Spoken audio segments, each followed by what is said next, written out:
పాపం చిన్నారి పూజలు ఫలించలేదు. ఆ అమ్మ ఆక్రందన ఆ దేవుడికి వినిపించలేదు. క్షేమంగా వస్తుందేమో అనే ఏ క్షణానో ఉన్న ఆశలు అడియాసలయ్యాయి. చిన్నారి ఏడవకు అన్న ఆ అమ్మ ఆవేదన రోదనగా మారింది. చిరునవ్వులు చిందిస్తోంది అనుకున్న ఆ చిన్నారిని బోరుబావి మింగేసింది. 60 గంటల శ్రమ విషాదాన్ని మిగిల్చింది. క్షేమంగా కాదు కదా, మృతదేహాన్ని కూడా చూసుకునే అవకాశం కూడా లేకుండా పోయింది. 2.5 రోజుల పాటు ఎన్ని ప్రయత్నాలు చేసినా చిన్నారి ఆచూకీ లభించకపోవడంతో ఆఖరి ప్రయత్నంగా ఫ్లషింగ్ అవుట్ ద్వారా బయటకు తీసేందుకు యత్నించారు రెస్క్యూ టీమ్స్. ఆ చివరి ప్రయత్నం అందరితో కన్నీరు పెట్టించింది. హృదయ విదారకంగా మారింది. మొదట డ్రెస్సు, ఆ తర్వాత శరీరం, ఎముకలు ఇలా తునాతునకలుగా రావడంతో పెను విషాదం నెలకొంది. ఓ నిర్లక్ష్యం ఆ చిన్నారి 100 ఏళ్ల ఆయుష్ను 18 నెలలకే అంతం చేసింది. చిన్నారి విషయంలో నిర్లక్ష్యం ఎవరిదైనా క్షేమంగా బయటికి వస్తుంది అనుకున్న పాప అవశేషాలు మాత్రమే బయటకు వచ్చాయి. 2.5 రోజులుగా కొనసాగిన రెస్క్యూ ఆపరేషన్ విషాదంగానే ముగిసింది.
ఆడుతూ పాడుతూ తిరుగుతున్న చిట్టి తల్లి ఒక్కసారి అగాధంలోకి జారిపోయింది. ఏమైందో తెలుసుకున్న ఆ తల్లిదండ్రుల గుండెలు బద్దలయ్యాయి. గంటలు గడిచాయి, క్షణాల్లో కరిగిపోయాయి. 12 గంటల వరకు ఆమెను రక్షించే అవకాశం ఉన్నా మన టెక్నాలజీ ఆ పని చేయలేకపోయింది. దీంతో 2.5 రోజుల శ్రమ వృధా అయింది. 18 నెలల చిన్నారి కథ విషాదాంతమైంది. కూతుర్ని కడుపులో పెట్టిన కాపాడుకుంటుంది అనుకున్న భూమాత ఆ పని చేయలేకపోయింది. ఆటలాడుకుంటున్నా అనుకుని బోరుబావిలోకి జారిన ఆ చిన్నారి ఎంత నరకం అనుభవించిందో, అమ్మా అమ్మా అని ఎంతలా రోధించిందో, చిమ్మ చీకట్లో ఎంత నరకం అనుభవించిందో, అసలు ఏడ్చేందుకు కన్నీరు కూడా లేకుండా పోయిందేమో. ఈ యాతన ఏ బిడ్డ పడకూడదో, ఈ వేదన ఏ తల్లికి రాకూడదు. చిన్నారి క్షేమంగా బయటకు రావాలని శతకోటి దేవుళ్లకు మొక్కుకున్నా లాభం లేకపోయింది. ఇటు అధికారులు, సహాయక సిబ్బంది కూడా 2 రోజులుగా నిద్రాహారాలు మాని చేసిన ప్రయత్నాలు ఎందుకోసమేనా అని అంతా కన్నీరు మున్నీరవుతున్నారు.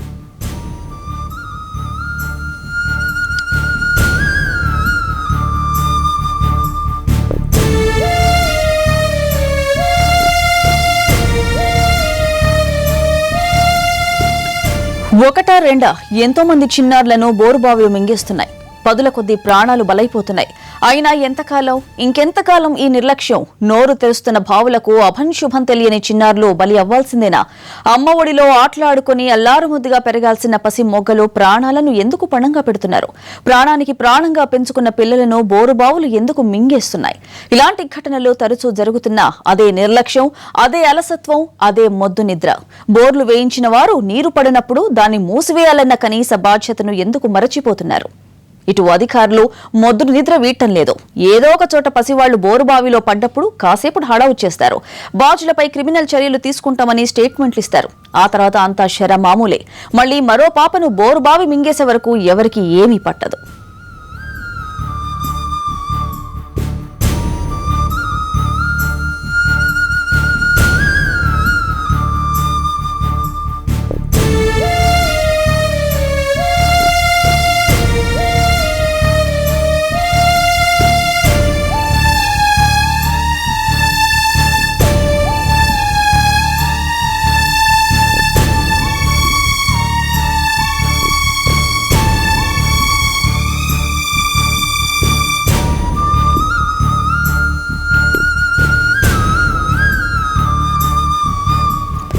క్షణ ఉత్కంఠ, చిన్నారి చివరి చూపైనా దక్కదా అనే చిన్న ఆశ, దేవుడు కరుణిస్తాడని నమ్మకం, భూదేవి కడుపులో దాచుకుంటుంది అన్న భరోసా అన్నీ ఆవిరయ్యాయి. సారీ చిన్నారి అనాల్సొచ్చింది. 100 కోట్ల మంది ఉన్నాం, మనసుల ఊహకు కూడా అందని టెక్నాలజీ కూడా అందుబాటులో ఉంది. అయినా ఏం లాభం, ఒక్క చిన్నారిని కాపాడలేకపోయాం. చైనా లాంటి దేశాల్లో కొన్ని గంటల్లోనే బోరుబావిలో పడిన చిన్నారులను బయటకు తీస్తున్నారు, పసి ప్రాణాలను కాపాడుతున్నారు. మరి మనం ఎక్కడున్నాం? చేవెళ్లలోని బోరుబావిలో పాప పడిన చిన్నారిని క్షేమంగా బయటకు తీయడం సంగతి దేవుడెరుగు. కనీసం మృతదేహాన్ని కూడా పూర్తిగా తీయలేకపోయాం. అంతెందుకు, ఆ చిన్నారి ఎన్ని అడుగుల లోతులో ఉందో చెప్పలేని పరిస్థితి. టెక్నాలజీ విషయాన్ని పక్కన పెడితే అసలు ఇలా చిన్నారులు బోరుబావిలో పడుతుండడాన్ని కారకులెవరు? ఎవరిని నిందించాలి? బోరుబావులు తవ్వేసి వదిలేస్తున్న యజమానులనా? పిల్లలు ప్రమాదం వంచున ఉంటున్నారని గుర్తించలేకపోతున్న తల్లిదండ్రులనా? ఇలాంటి ఘటనలు జరుగుతున్నా కఠిన చర్యలు తీసుకోలేకపోతున్న పాలకులనా? ఎవరిని నిందించాలి?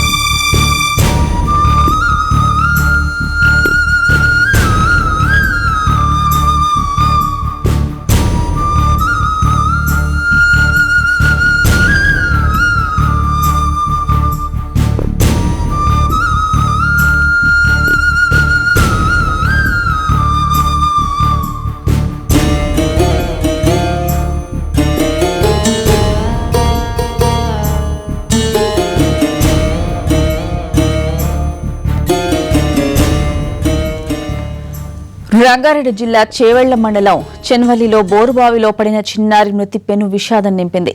నిమిషాలు గంటలు కరిగిపోయాయి, రోజులు ఆవిరైపోయాయి, ఆశలు గల్లంతయ్యాయి. 3 రోజుల పాటు శ్రమ కనీసం మృతదేహాన్ని పూర్తిగా వెలికితీయలేకపోయింది. అవశేషాలే బయటపడ్డాయి. ఆహారం లేదు, నీళ్లు లేవు, కనీసం వెలుతురు కూడా లేదు. ఇలా 3 రోజుల పాటు నరకయాతన అనుభవించింది చిన్నారి. దాదాపు 60 గంటల పాటు ఎంతో శ్రమించిన ఫలితం శూన్యమైంది. అధునాతన టెక్నాలజీ అన్నారు, సమాంతరంగా గొయ్యి తవ్వుతాము అన్నారు, robo hand, chain pulling, hook, ఇలా ఎన్నో ప్రయత్నాలు చేశారు. ఆఖరి ప్రయత్నంగా ఎయిర్ ప్రెషర్ ద్వారా చిన్నారి మృతదేహాన్ని బయటకు తీయాల్సిన సిబ్బంది ప్రయత్నించారు. కానీ ఆ బోరుబావి నుంచి చిన్నారి అవశేషాలతో పాటు దుస్తులు బయటకు వచ్చాయి. దీంతో మృతదేహాన్ని తల్లిదండ్రులకు అప్పగించి వారికి పాప చివరి చూపును కల్పించేందుకు చేసిన విశ్వ ప్రయత్నాలు విఫలమయ్యాయి. చిన్నారి తల్లిదండ్రులతో పాటు బంధువులు, స్థానికులు కన్నీరు మున్నీరవుతున్నారు. గురువారం సాయంత్రం 40 అడుగుల లోతున ఇరుక్కుపోయిన చిన్నారి 2 రోజుల పాటు కెమెరాలకు కూడా అంతు చిక్కలేదు. ముంబై కెమెరాలు కంటికి సైతం చిక్కలేదు. 210 అడుగుల లోతు వరకు పాప జాడ కోసం అన్వేషించిన ఆచూకీ కనిపించలేదు. ఇంకా చేసేది లేక చివరి ప్రయత్నంగా ఎయిర్ ప్రెషర్ ద్వారా యత్నించగా చిన్నారి అవశేషాలే బయటకు వచ్చాయి.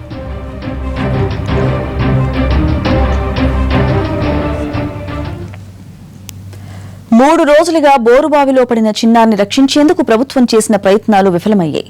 చిట్టి తల్లి సురక్షితంగా బయటకు వస్తుందని అంతా రాష్ట్ర వ్యాప్తంగా పూజలు చేశారు. చిన్నారిని రక్షించేందుకు ఎన్టీఆర్ బృందాలతో పాటు రోబోటిక్స్ తో ప్రయత్నం చేసిన ఆశలు ఫలించలేదు. చివరి ప్రయత్నంలో ఫ్లషింగ్ విధానం అనుసరించడంతో పాప బాడీ మొత్తం ముక్కలు ముక్కలుగా విడిపోయి శరీర భాగాలు బయటకు వచ్చాయి. కనీసం పాపను చివరి చూపు కూడా చూసుకోలేకపోయామని తల్లిదండ్రులు విలపిస్తున్నారు. ప్రస్తుతం ఒకటి తాజా పరిస్థితిని మా కరెస్పాండెంట్ వెంకట్ అందిస్తారు. రంగారెడ్డి జిల్లా చేవెళ్ల మండలం చెన్వెల్లిలో బోరుబావిలో పడినటువంటి చిన్నారిని రక్షించేందుకు ప్రభుత్వ యంత్రాంగం చేసినటువంటి ప్రయత్నాలన్నీ కూడా విఫలమయ్యాయి. గురువారం రోజు సాయంత్రం 6:30 సమయంలో ఎవరైతే చిన్నారి బోరుబావిలో పడిందో బోరుబావిలో పడినటువంటి చిన్నారిని రక్షించేందుకు పెద్ద ఎత్తున ప్రభుత్వ యంత్రాంగం అంతా కూడా రంగంలోకి దిగింది. చిన్నారి కోసం అనేక ప్రయత్నాలు చేశారు. అయినప్పటికీ కూడా ప్రయత్నాలన్నీ కూడా విఫలమయ్యాయి. బోరుబావిలో పడినటువంటి చిన్నారి సురక్షితంగా తిరిగి వస్తుందని ఎంతోమంది ఆశగా ప్రార్థనలు కూడా చేశారు. కానీ బోరుబావిలో పడిన చిన్నారి చివరకు శవంగా కాదు ముక్కలైపోయి బయటకు వచ్చినటువంటి విషాదం ఇక్కడ నెలకొని ఉన్నదని చెప్పుకోవచ్చు. 40 అడుగుల లోతులో ఉన్న 40 నుంచి 80 అడుగుల లోతులో ఉన్నటువంటి చిన్నారిని లాగేటువంటి కొంత ప్రయత్నం చేశారు. మొత్తానికి 40 అడుగుల ఉన్నటువంటి పరిస్థితి. ఆ తర్వాత ప్రభుత్వ యంత్రాంగానికి ఎవరైతే ఇక్కడ స్థానికులు అంతా కూడా ప్రభుత్వానికి సమాచారం, ఎవరైతే మంత్రి కావచ్చు ఇటు అధికారులు సమాచారం ఇవ్వడం పెద్ద ఎత్తున ఇక్కడికి చేరుకున్నారు. ఇక్కడ చేరుకొని యొక్క బోరుబావికి సమాంతరంగా ఒక గోతిని తీశారు. అయితే కొంత మొత్తం రాళ్లతో మనం చూస్తున్నాము, మొత్తం దాదాపుగా 5 నుంచి 6 అడుగుల వరకు మొదట 15 అడుగులు తవ్వారు. ఆ తర్వాత రాళ్ళు రావడంతో ఇక ఈ ప్రయత్నం సరైంది కాదని చెప్పి భావించి, ఒకవేళ అలాగే రాళ్లను పగలగొట్టినట్లయితే ఖచ్చితంగా షేక్ అయిపోయి మొత్తం బాడీ పాప లోపలికి పడిపోయే అవకాశం ఉన్న నేపథ్యంలో వెంటనే నల్గొండ నుంచి ఒక టీమును తెప్పించారు, కరుణాకరన్ బృందాన్ని. ఈ కరుణాకరన్ బృందం పైనుంచి బోరుబావు పైనుంచి ఒక ఇనుప చువ్వలతో కూడినటువంటి తాడును లోపల పంపించారు. పాప దాదాపు 40 అడుగుల లోతులో కనిపిస్తున్నటువంటి పాపను ఆ యొక్క ఉక్సులతో కావచ్చు బయటికి లాగేటువంటి ప్రయత్నం చేశారు. కానీ ప్రయత్నం విఫలం కావడం జరిగింది. ఆ తర్వాత కరుణాకరన్ బృందం తర్వాత మంగళగిరి నుంచి మరో టీం వచ్చింది. మరో టీం ఎన్డీఆర్ఎఫ్ టీం వచ్చేసి వారు కూడా అనేక ప్రయత్నాలు చేశారు. రోబోటిక్ హ్యాండ్స్ సహాయంతో పాపను బయటకు లాగేందుకు ప్రయత్నం చేశారు. అయినప్పటికీ కూడా పాప రాకపోవడం కొంత ఆందోళన కలిగించింది. ఆ తర్వాత అనేక రకాలైన టీమ్స్ ఎన్డీఆర్ఎఫ్తో పాటు ఓఎన్జీసీ, అదేవిధంగా ఎల్ఎన్టీ టీమ్స్ అనేకం రంగంలోకి దింపారు, అనేక ప్రయత్నాలు చేశారు. అయినప్పుడు కూడా ఫలితం లభించకపోవడంతో 3 రోజుల పాటు చేసినటువంటి శ్రమ కూడా పూర్తిగా వృధా అయిపోయింది. అయితే మొదట మనం చూసాము, అనేక కెమెరాలను లోపలికి పంపించి చూపించారు. విజువల్స్లో పాప బతికే ఉంది, పాప హ్యాండ్స్ కదిలిస్తూ ఉంది అనుకున్నారు. అదే సమయంలో అనేక మంది ప్రార్థనలు కూడా చేశారు, పాప బతికి తిరిగి రావాలి, సురక్షితంగా రావాలని చెప్పి కూడా. ఎవరైతే రంగారెడ్డి జిల్లా చెవెళ్లకు బతుకు తెరువు కోసం ఇక్కడికి వచ్చారో వాళ్ళు, ఈ కుటుంబం అంతా కూడా ఇక్కడ ఉంటున్న తరుణంలో ఇటువంటి ఘటన జరగడం కొంత ఆందోళన కలిగిస్తుంది. కుటుంబ సభ్యులకు మొత్తం ఆందోళన వ్యక్తం అవుతున్న పరిస్థితి కూడా ఉంది. ఎంతోమంది పాప బతకాలని అనేక ప్రార్థనలు చేశారు, అయినా కూడా పాప బతకపోవడం కొంత ఆందోళన కలిగిస్తూ ఉందని చెప్పుకోవచ్చు.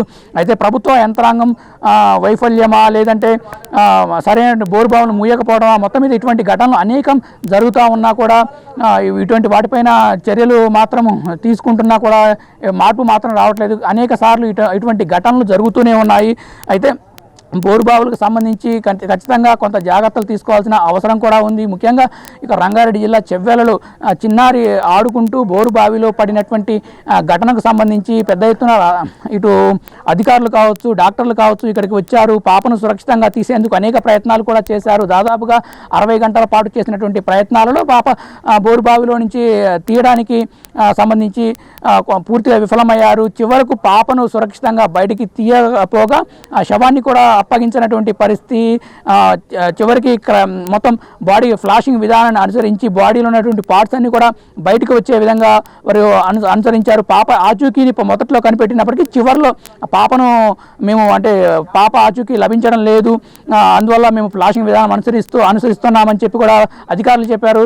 జాగ్రత్తగా మేము ఫ్లాషింగ్ విధానం ద్వారా కొంతవరకు చేస్తామన్నారు. కానీ పాప చివరికి అనూహ్యంగా బాడీలో ఉన్నటువంటి పార్ట్స్ ఒక్కొక్కటిగా బయటికి రావడం మాత్రం తీవ్రమైనటువంటి విషాదాన్ని ఆ కుటుంబంలో నింపింది. బోరుబావిలో పడినటువంటి చిన్నారి, అభంశుభం తెలియని 18 నెలల చిన్నారి కళ్ళ ముందు ఆడుకుంటూ చనిపోవడం మాత్రం ఆ కుటుంబమే కాదు, యావత్ రాష్ట్రాన్ని కూడా కొంత కలిచివేసిందని చెప్పుకోవచ్చు.